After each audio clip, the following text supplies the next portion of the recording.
Olá, tudo bem? Bom, hoje damos sequência a esta série de vídeos sobre o romance Ressurreição de Tolstói e leremos hoje os capítulos 5 e 6 da primeira parte do romance. Para quem chegou essa semana aqui no perfil, esta é uma série em que nós estamos lendo todo esse romance de Tolstói. E qual é o nosso principal objetivo aqui? Extrair o máximo de informações para aquelas pessoas que querem escrever também o seu romance. O objetivo aqui não é fazer crítica literária, eu não sou crítico literário, eu sou apenas um escritor que está escrevendo o seu primeiro romance, certo?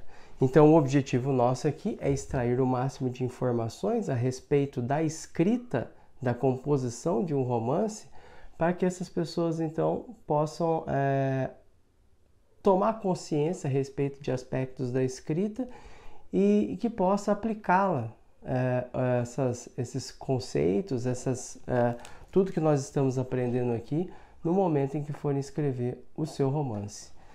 Bom, muito bem. Hoje, então, vamos ler os capítulos 5 e 6.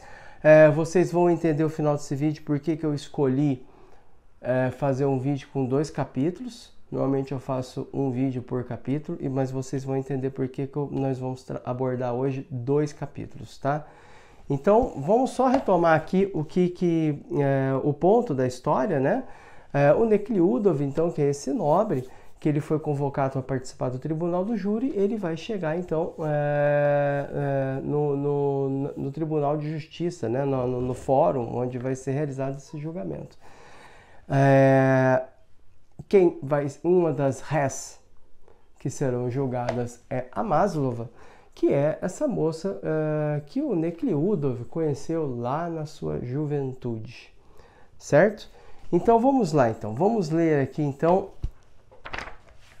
Vou começar aqui, obviamente, como a gente sempre faz aqui, eu não vou ler os 2 capítulos inteiros, eu vou ler apenas aquilo que eu considero o mais importante. Eu sempre sugiro aqui, a quem está acompanhando esses vídeos, que leia antes para depois assistir ao vídeo, certo? Bom, então vamos ler aqui, então, esses 2 parágrafos iniciais. Nos corredores do tribunal já havia um movimento intenso quando Nekhludoff entrou. Os guardas ora andavam ligeiro, ora até trotavam, sem levantar os pés do chão. Resvalavam com os pés para lá e para cá, ofegantes. Corriam para um lado e para o outro, com ordens e papéis. Comissários de polícia, advogados e funcionários da justiça passavam ora para lá, ora para cá. Peticionários ou réus que não estavam presos vagavam desalentados junto às paredes ou esperavam sentados. Bom, aqui o que nós temos? Uma breve descrição da movimentação desses funcionários. Esses funcionários de baixa patente, né? Os funcionários mais subordinados, né? Subalternos, né? Do tribunal. E aqui ele está apresentando, então, essa área comum do tribunal, né? Que são os corredores ali que conduzem ao tribunal, né? O que a gente pode observar aqui? Que esses funcionários, né? Eles estão ofegantes, né? Correndo de um lado para o outro, né? Sempre com pressa, né? Guarde essa informação. Guarde esta informação, que ela vai ser importante depois, certo? Então, o que acontece? O Nekhludoff, ele entra nesse prédio, ele pede uma informação a respeito da sala para onde ele deve se encaminhar, e aí um dos funcionários lá o indica a direção para ele. Então vamos agora ler mais alguns parágrafos aqui nesta mesma página, que aqui na minha edição, que é essa edição da Kozak Naif, está na página 34. Mas há uma edição aí da Companhia das Letras, que é idêntica a essa mesma tradução, tá? Então você pode seguir por aí também, né, no capítulo 5. Na porta indicada havia 2 homens à espera. Um era um comerciante alto, gordo, simpático, que obviamente havia bebido bastante e tinha feito uma boquinha, e se encontrava no estado de espírito mais alegre possível. O outro era um vendedor de origem judaica. Estavam conversando sobre o preço da lã, quando Nekhludoff se aproximou e perguntou se era ali a sala dos jurados. É aqui, senhor, é aqui mesmo. O nosso irmão também é jurado? Perguntou o comerciante simpático, piscando os olhos alegremente. Pois bem, então vamos trabalhar juntos, continuou ante a resposta afirmativa de Nekhludoff. Sou Baklashov, da segunda guilda, disse, estendendo a mão larga, mole e informe. É preciso prestar esse serviço. Com quem tenho o prazer? Nekhludoff disse o seu nome e entrou na sala de jurados. Na pequena sala de jurados, havia umas 10 pessoas de vários tipos. Todas haviam acabado de chegar. Algumas estavam sentadas, outras caminhavam, observavam-se mutuamente e apresentavam-se. Havia um militar da reserva de uniforme, outros estavam de sobrecasaca, de paletó, apenas um vestia um casacão rural típico, pregueado na cintura. Em todos, apesar de aquilo afastar muitos deles de suas atividades e negócios, e apesar de dizerem que era um transtorno, em todos havia um sinal de um certo prazer com o cumprimento de uma importante missão social. Observem bem que o narrador ele vai mostrando os personagens, essas pessoas que estão na sala, aos poucos, né? É como se nós estivéssemos, se nós nos encontrássemos no ponto de vista do Nekhludoff, né? Então ele vai chegar ali na porta da sala, vai conhecer 2 pessoas, depois ele vai entrar e vai avistar várias outras pessoas ali dentro. E ele nos descreve essas 2 pessoas que estavam na porta. Então é como se nós fôssemos o Nekhludoff. Isso é muito importante. O narrador ele nos coloca no ponto de vista do Nekhludoff, né? Para que para que o leitor consiga sentir na pele as emoções e reações do Nekhludoff, como vocês vão observar daqui a pouco. Então, o que acontece aqui? Ele entra com essas 2 pessoas, que é esse judeu, né, e esse outro, esse gordão aí, né, simpático, que obviamente havia bebido bastante e tinha feito uma boquinha. Então ele conhece essas 2 pessoas, entra na sala e avista várias outras, né? Uma coisa aqui que é muito, um ponto aqui que é muito importante destacar, que é uma característica comum a todos eles e que é algo que a gente observa principalmente em pessoas mais humildes, quando elas são chamadas para prestar esse serviço público, né? Quando elas são chamadas, por exemplo, a ser mesário de uma eleição, esse sinal de um certo prazer com o cumprimento de uma importante missão social, né? Então, apesar de elas falarem que aquilo é um transtorno, que aquilo acaba mudando, né, o cotidiano da vida delas, elas sentem um certo, até um certo orgulho de participar dessas atividades, né? Isso aqui é algo muito interessante que a gente observa muito e o Tolstói consegue destacar isso aqui pra gente. Esse aqui é mais um daqueles, veja bem, é mais um daqueles sentimentos, né, pensamentos de ordem geral que existem muitas vezes independente da cultura local, independente da cultura de um país, né? Porque a gente observa isso aqui também. Eu já observei isso, né? Pessoas às vezes mais humildes que são convocadas a participar de um tribunal do júri ou para ser um mesário de uma eleição. Essas pessoas se sentem importantes, né? Elas entendem que elas estão prestando um serviço essencial, que de fato é essencial mesmo, né? E elas se sentem orgulhosas disso, né? Muito interessante. Bom, vamos então continuar aqui no parágrafo seguinte. Agora que vem uma parte muito boa aqui. Vamos lá. Vamos continuar acompanhando o Nekhludoff nessa sala onde ele acabou de entrar. Aonde ele acabou de entrar.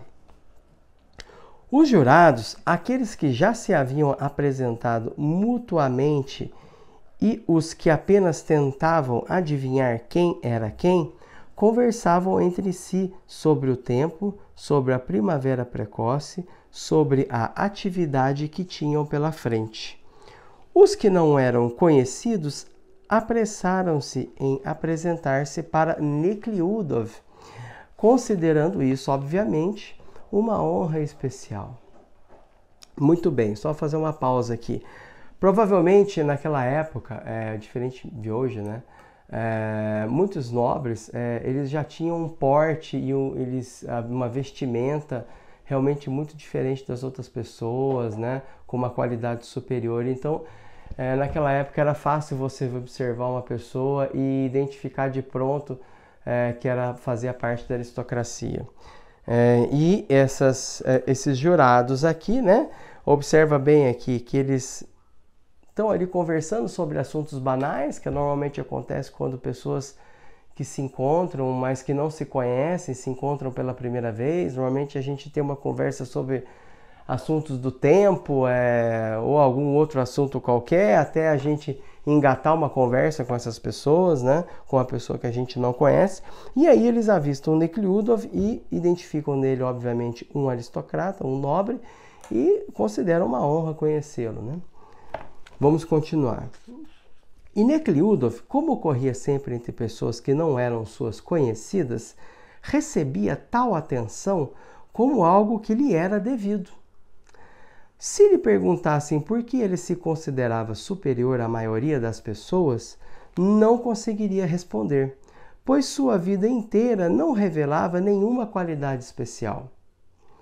O fato de falar bem o inglês, o francês e o alemão, o fato de vestir roupas, gravatas e abotoaduras dos melhores fornecedores desses artigos, não poderia de forma alguma, ele mesmo admitia, servir de justificativa para o reconhecimento de sua superioridade.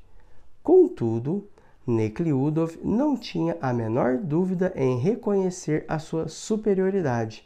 Recebia as manifestações de respeito como algo devido e ofendia-se quando não as recebia. Na sala dos jurados, calhou de ter de experimentar exatamente a sensação desagradável de que lhe faltavam com o respeito. Entre os jurados havia um conhecido de Nekhludoff, era Piotr Gerasimowicz. Nekhludoff nunca soube e até se vangloriava de não saber o seu sobrenome de família. Um ex-professor dos filhos de sua irmã. Esse tal Piotr Gerasimowicz havia terminado o curso e agora era professor no liceu. Sempre fora um tipo insuportável para Nekhludoff, com sua familiaridade, com sua gargalhada cheia de si, com sua generalizada comunidade, como dizia a irmã de Nekhludoff. Muito bem, observe bem como é o comportamento deste nobre, aquele nobre típico que não tem nenhuma qualidade pessoal, nenhuma qualidade sua, nenhum dom desenvolvido, mas que é um nobre. Ele é aquele típico nobre que é valorizado, respeitado apenas por questões de hereditariedade, mas não por um talento pessoal, né? Então, observe bem que ele considera que essa atenção que as pessoas lhe dedicam como se fosse realmente devido, como se fosse uma obrigação delas tratá-lo dessa maneira. E, no entanto, ele tem, veja bem, é uma coisa tão curiosa, né, na personalidade dele, ele reconhece que ele não tem nenhuma habilidade especial. Mas, ao mesmo tempo, ele considera que ele é realmente superior às outras pessoas. Observem bem assim como é que esse cara se comporta, né? Ele, por um lado, ele sabe que ele não tem qualidades, mas ele exige que as pessoas o tratem como uma pessoa realmente superior, né? No entanto, veja bem, aí ele encontra aqui essa pessoa que ele já conhece assim de vista e que ele não gosta desse cara, né? Esse Piotr Gerasimowicz, né? Ele odeia esse cara pelo jeito, né? E vamos ver aqui qual que é a reação dele. Aqui eles vão ter um breve diálogo, que eu não vou ler, e depois vamos observar aqui a reação dele. Mas observem bem uma coisa, nós então estamos aqui do ponto de vista do Nekhlyudov, é como se nós estivéssemos dentro do Nekhlyudov, né? Então ele entra, as pessoas vêm até ele tem essas reações, né? Ele considera como uma obrigação das outras pessoas tratá-lo aí com uma certa deferência, né? E ele já se irrita com a aproximação desse Piotr, né? Gerasimowicz. Então nós estamos aí acompanhando como se nós estivéssemos dentro do Nekhlyudov, né? Isso é muito importante na arte da escrita. O narrador ele tem que propiciar isto ao leitor, possibilitar ao leitor que ele experimente dos sentimentos do personagem. E é isso que ele está fazendo justamente aqui quando nós acompanhamos o Nekhlyudov. Então vamos ver o que ele pensa a respeito desse homem, né? Esse filho de Arcipreste daqui a pouco vai me tratar por você. Ou seja, não vai mais tratar por senhor, vai tratar por você, né? O que ele considera já uma ofensa, né? Pensou Nekhlyudov e, após exprimir no rosto um pesar tamanho que só pareceria natural se tivesse acabado de saber da morte de todos os seus parentes, afastou-se dele e aproximou-se do grupo que se formara em torno de um cavalheiro alto, de barba raspada e de boa aparência, que contava algo animadamente. O cavalheiro falava a respeito de um processo que estava correndo na seção civil. Parecia tratar de um assunto que ele conhecia bem. Chamava juízes e advogados famosos pelo prenome e pelo patronímico. Relatava a reviravolta surpreendente que um advogado famoso soube dar ao caso, cujo resultado foi que uma das partes, uma senhora idosa, apesar de estar com toda a razão, foi obrigada a pagar uma grande soma à parte contrária. Um advogado genial, exclamou ele. Ouviam-no com respeito e alguns tentavam fazer comentários, mas a todos interrompia, como se só ele pudesse saber como tudo era na verdade. Várias observações a fazer aqui. Observe como o Nekhlyudov, né, por um simples gesto desse homem, né, a simples aproximação desse Piotr Gerasimowicz, olha a reação dele, né? E, após exprimir no rosto um pesar tamanho que só pareceria natural se tivesse acabado de saber da morte de todos os seus parentes, ou seja, a reação do Nekhlyudov, ela está além do fato, né? É uma reação exagerada, né? Apenas porque esse Piotr se aproximou e trocou algumas palavras com ele, né? Então ele observe essa reação exagerada dele, né? Quase uma afetação, vamos dizer assim, né? Esse é o primeiro ponto, é um dado importante a respeito da personalidade do Nekhlyudov. Outro ponto aqui é o seguinte, observe essa história aqui, que esse cavalheiro aqui acabou de contar, guarde essa história, né? E o que é importante aqui, observe bem, depois que esse cavalheiro conta essa história, olha só o que fala aqui no final, né? As pessoas ouviam-no com respeito, né? E alguns tentavam fazer comentários. Mas a todos ele interrompia, como se só ele pudesse saber como tudo era na verdade. Então observe bem, o narrador ele acaba de apresentar um personagem aqui pra gente e nós já temos um dado muito particular a respeito da personalidade dessa pessoa, né? Ele já meio que interrompe as pessoas, eu que sei aqui o que está acontecendo, eu que sei como tudo é na verdade, né? Que é o que ele escreve aqui, né? Observe bem que uma simples apresentação do personagem ele já traça ele já traz aqui para nós um traço da sua personalidade. O mesmo aconteceu com aqueles dois personagens quando o Nekhlyudov chega na porta da sala. Eles não são pessoas quaisquer, não são pessoas com características assim comuns que você encontra em toda a gente, não. Então ele descreve, né, um gordo simpático que obviamente havia bebido bastante e tinha feito uma boquinha e se encontrava no estado de espírito mais alegre possível. O outro era um vendedor de origem judaica. Então, assim, são pessoas particulares, né? Ele procura descrever e ressaltar traços dessa particularidade que existe nessas duas personagens, né? Isso é muito interessante. E aqui chegamos então ao final do capítulo 5 e agora vamos entrar aqui no capítulo 6 e nós vamos ler os 3 primeiros parágrafos deste capítulo, que aqui no meu livro está na página 36. O presidente da corte... Então observa bem, ó, uma coisa aqui importante. Agora vamos só explicar aqui algo brevemente. O capítulo 5 trata dessa área comum do tribunal, que é de acesso a todas as pessoas que vêm de fora para ou serem julgadas, ou serem testemunhas, ou serem jurados, como é o caso do Nekliudov. E agora, no capítulo 6, nós vamos entrar numa outra parte, que é nos bastidores do tribunal, né?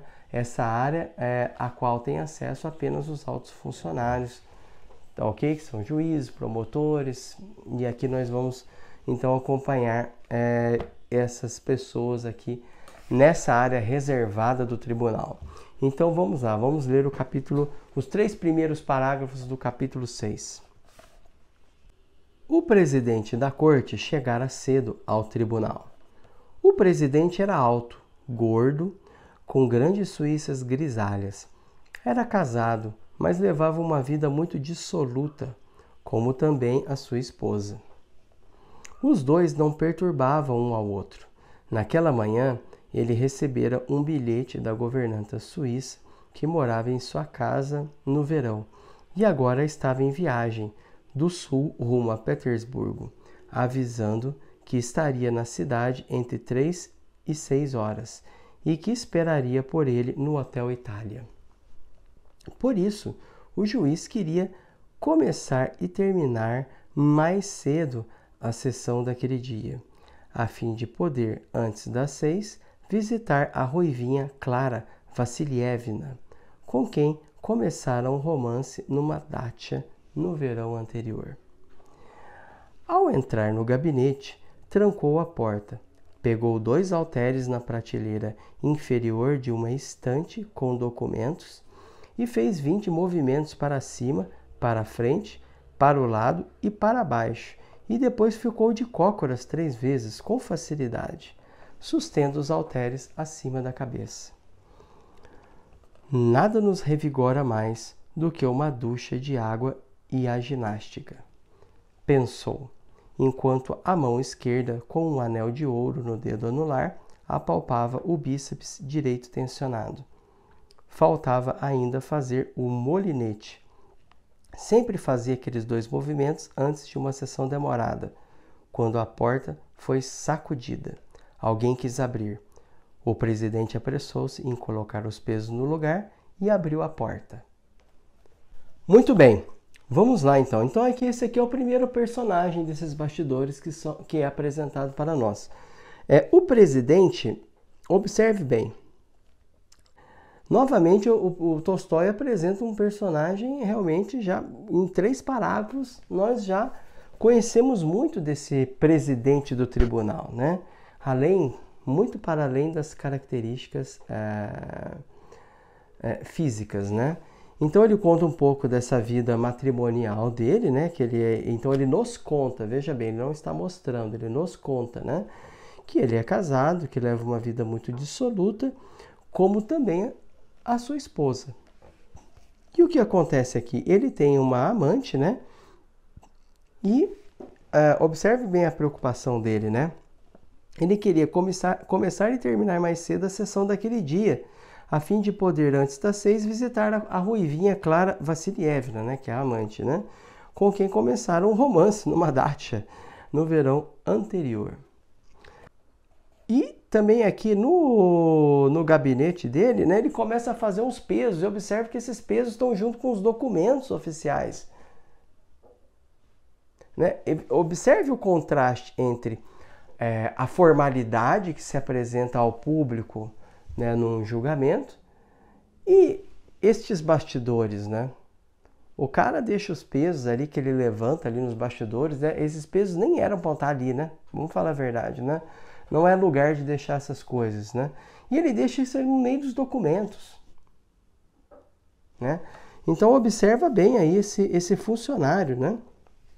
E comece já a fazer um contraste, uma comparação entre esse alto funcionário e aqueles funcionários subalternos lá do começo do capítulo anterior, que estavam ali apressados, tentando resolver as coisas o mais breve possível, tentando colocar tudo em ordem, né, para o início do julgamento, né?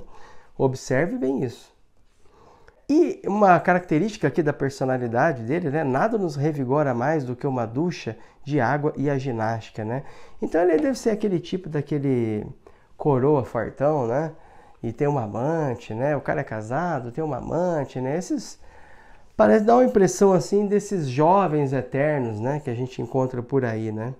Então, assim, o primeiro ponto aqui, né? Então, o que a gente pode destacar também, ninguém vai imaginar que veja bem, esse contraste entre os bastidores e o que é apresentado ao público. Ninguém do público vai imaginar que um alto funcionário da justiça, né, um alto funcionário do tribunal, fica levantando pesos na sua sala, né? Fica cuidando desse tipo de coisa.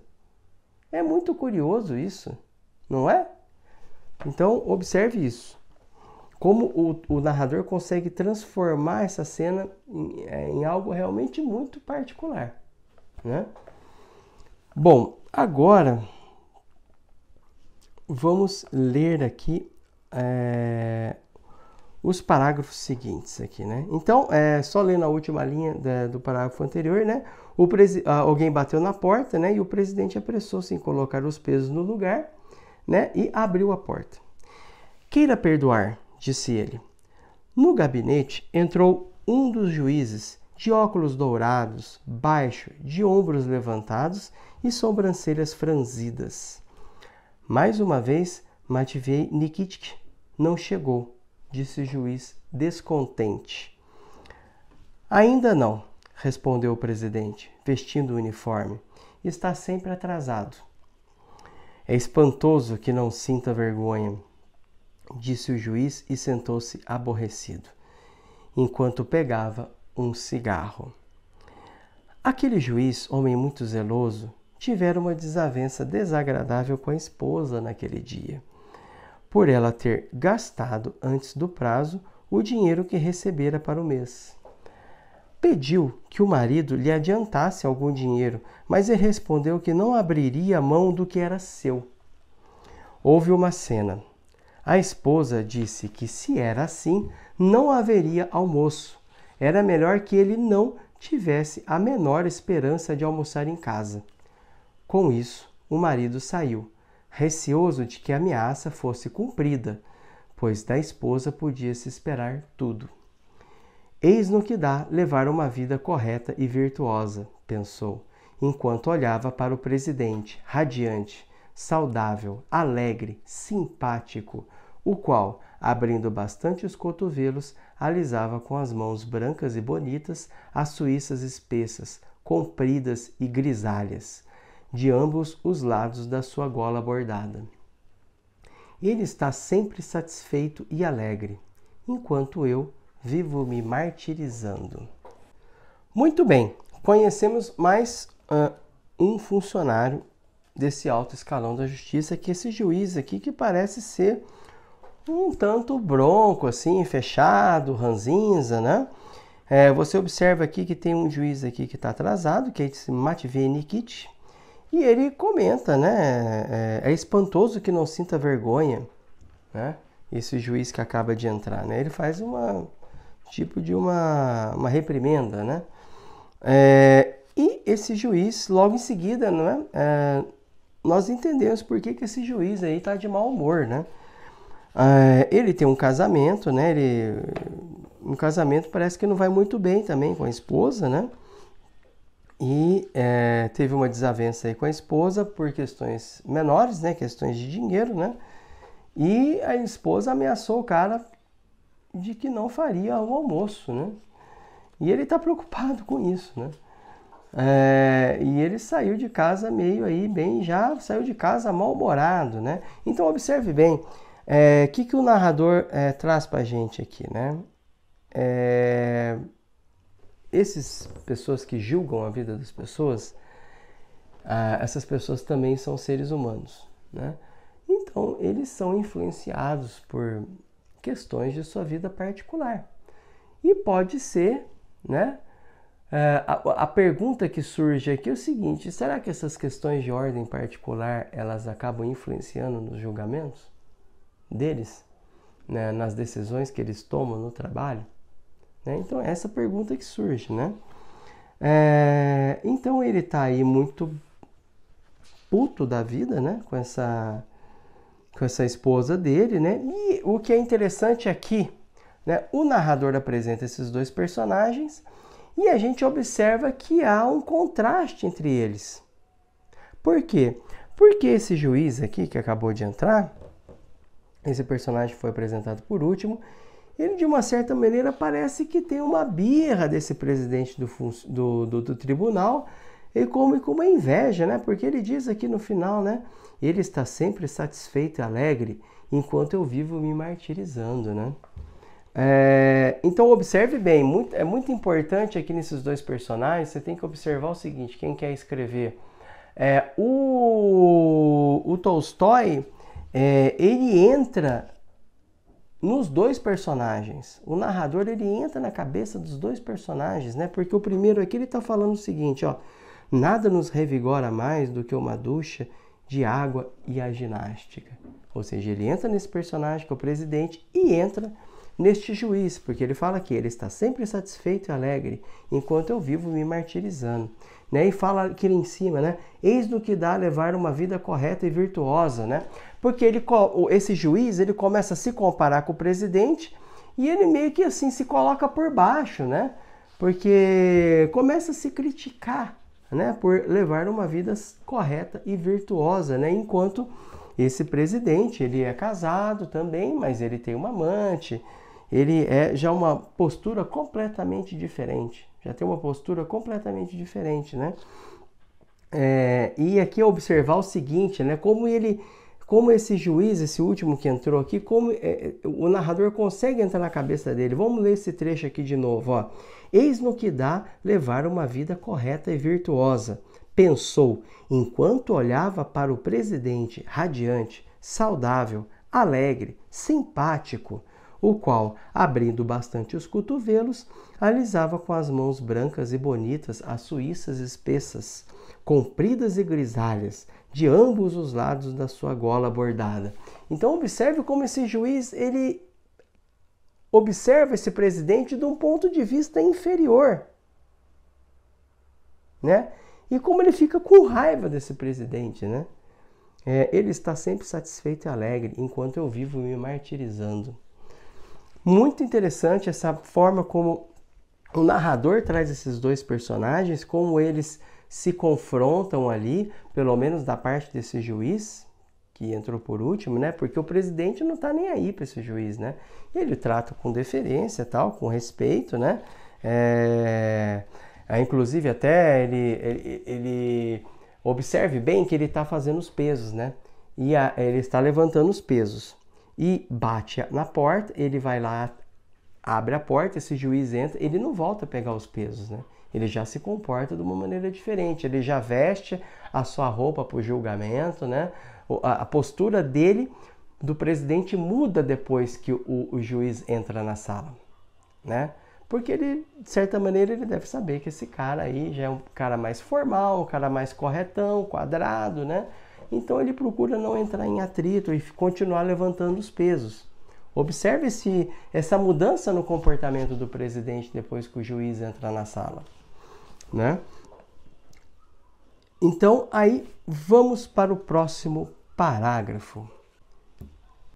Entrou o secretário e trouxe alguns documentos. Muito obrigado, disse o presidente, e começou a fumar um cigarro.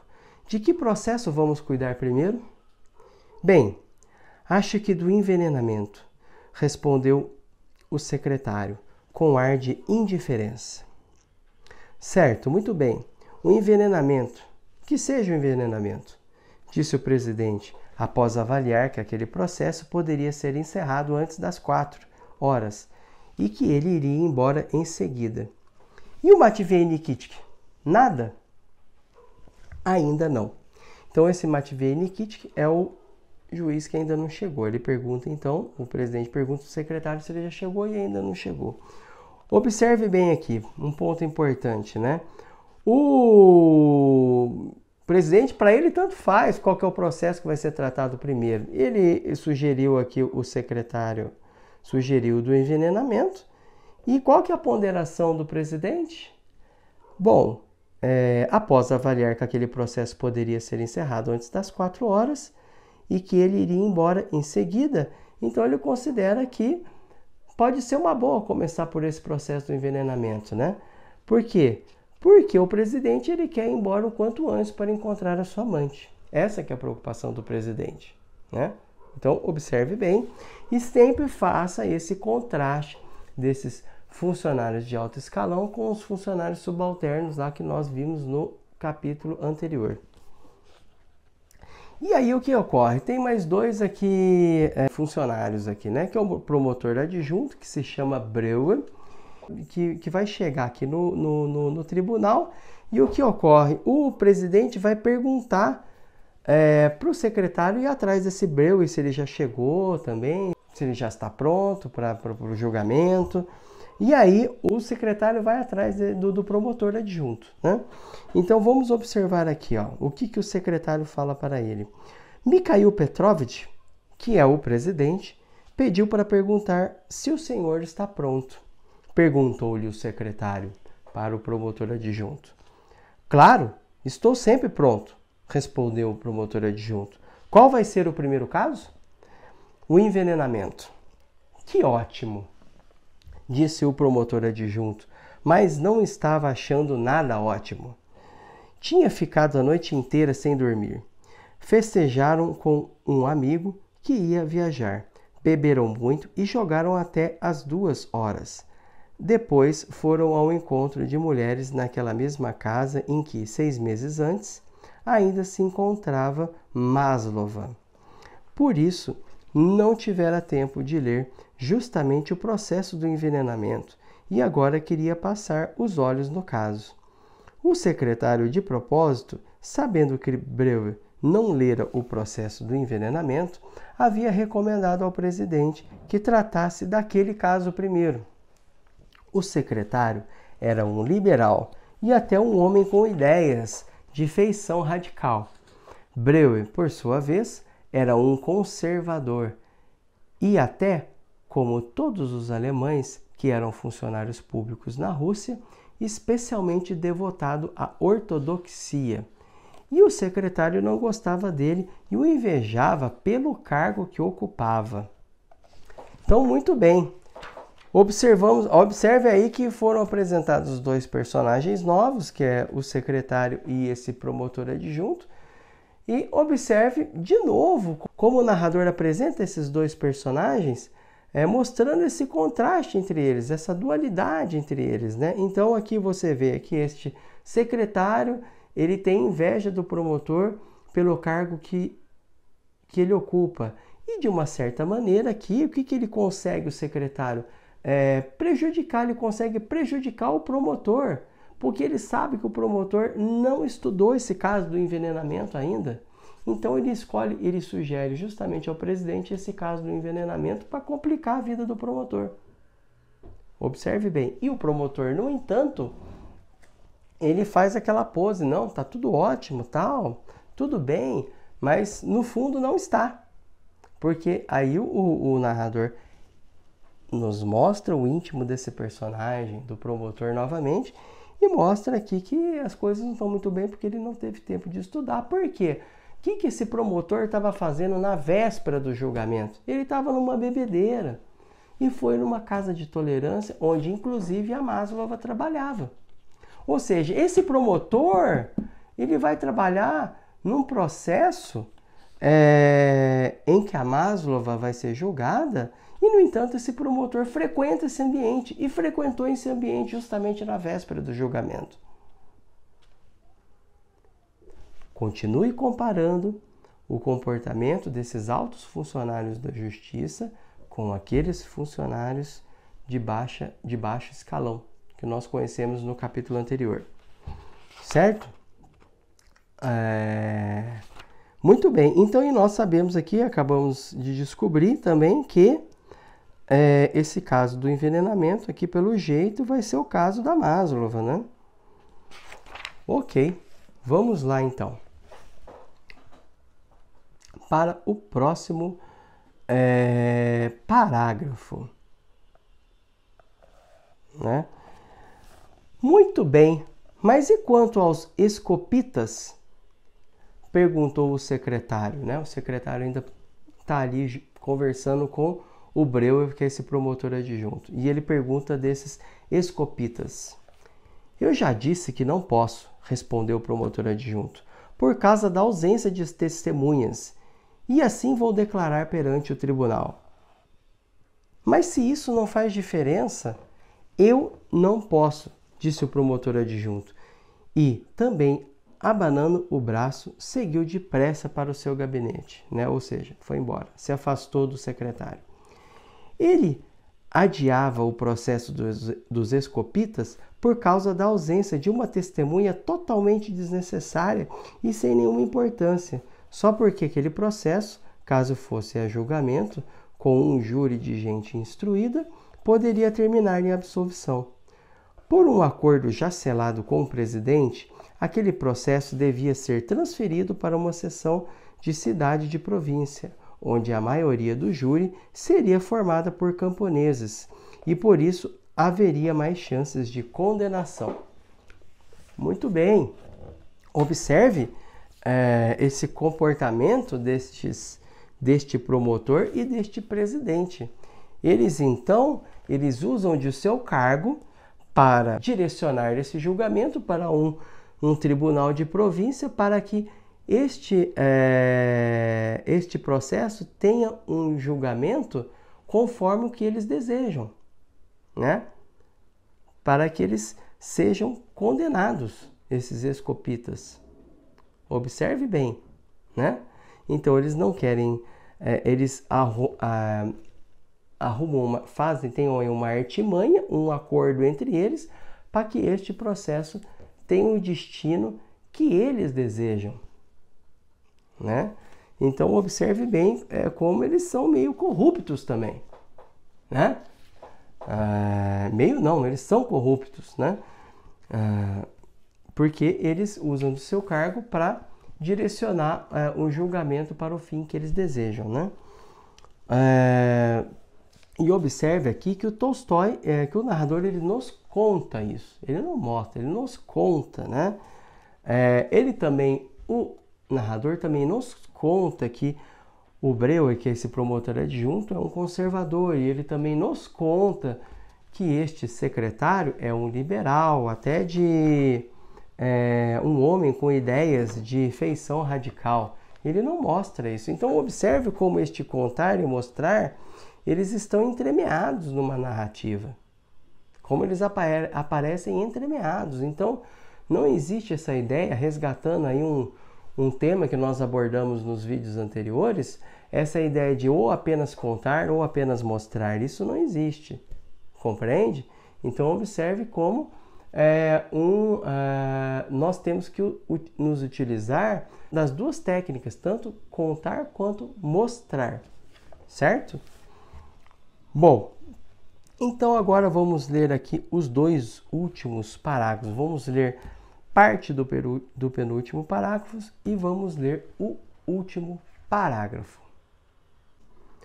No intervalo, saiu da sala a tal velha a quem o advogado genial soube tomar os bens, em benefício de um homem de negócios que não tinha o menor direito sobre aqueles bens.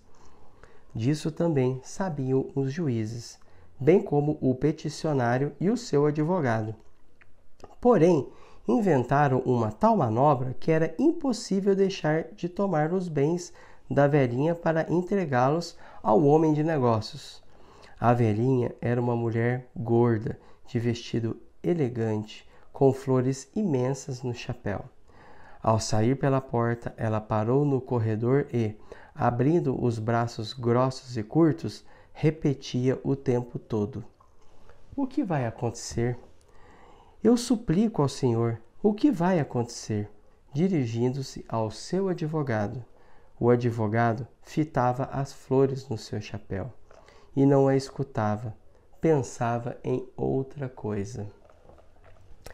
Atrás da velha, pela porta da sala da seção civil, radiante, com o seu peitilho, o colete bem aberto e o rosto cheio de si, saiu o advogado famoso que fez a velha com flores no chapéu ficar sem nada, enquanto o homem de negócios, que dera a ele 10.000 rublos, ganhou mais de 100.000. Todos os olhares se voltaram para o advogado. Ele sentia isso e toda a sua pessoa parecia dizer: "Não é preciso nenhuma homenagem." E passou rápido por todos. Muito bem, esses dois últimos parágrafos, assim, eles são tão bem construídos e trazem detalhes tão importantes que poderia ser feito um vídeo apenas para esses dois últimos parágrafos. Eu vou tentar ressaltar aqui os detalhes importantes, brevemente aqui para vocês. Veja bem, vamos tentar ler aqui palavra a palavra desses dois últimos parágrafos aqui, né? No intervalo, saiu da sala a tal velha, né? Que aqui ele está retomando o quê? Lembra que nós lemos lá no fim do capítulo 5, uma velha, que uma pessoa lá de fora estava falando da genialidade desse advogado que tirou todos os bens dessa velha, né? Então, no intervalo, saiu da sala a tal velha, a quem o advogado genial soube tomar os bens, em benefício de um homem de negócio que não tinha o menor direito sobre aqueles bens. Disso também sabiam os juízes, bem como o peticionário e o seu advogado. Porém, inventaram uma tal manobra que era impossível deixar de tomar os bens da velhinha para entregá-los ao homem de negócio. Ou seja, observe bem, os juízes, os funcionários de alto escalão, eles sabem que isso é uma injustiça. Só que inventaram uma tal manobra que era impossível deixar de tomar os bens da velhinha. Eles sabem como injustiça e não fazem nada para isso, contra isso. Compreendem? Esses funcionários do alto escalão, como eles se comportam? A velhinha, observe bem, vamos ver essa velhinha aqui agora. A velhinha era uma mulher gorda, de vestido elegante, com flores imensas no chapéu. Ao sair pela porta, ela parou no corredor e, abrindo os braços grossos e curtos, repetia o tempo todo: "O que vai acontecer? Eu suplico ao Senhor, o que vai acontecer?" Dirigindo-se ao seu advogado. O advogado fitava as flores no seu chapéu e não escutava. Pensava em outra coisa. O narrador ele traz esse destaque, né, dessas flores imensas no chapéu, né? Ou seja, ela, veja bem, ela pegou a melhor roupa que ela tinha para ir para esse tribunal, né? E aqui dá a entender um pouco que essas flores imensas no chapéu, quando ele fala flores imensas, parece que essas flores são um item da moda assim que já meio que assim caiu de moda já, né?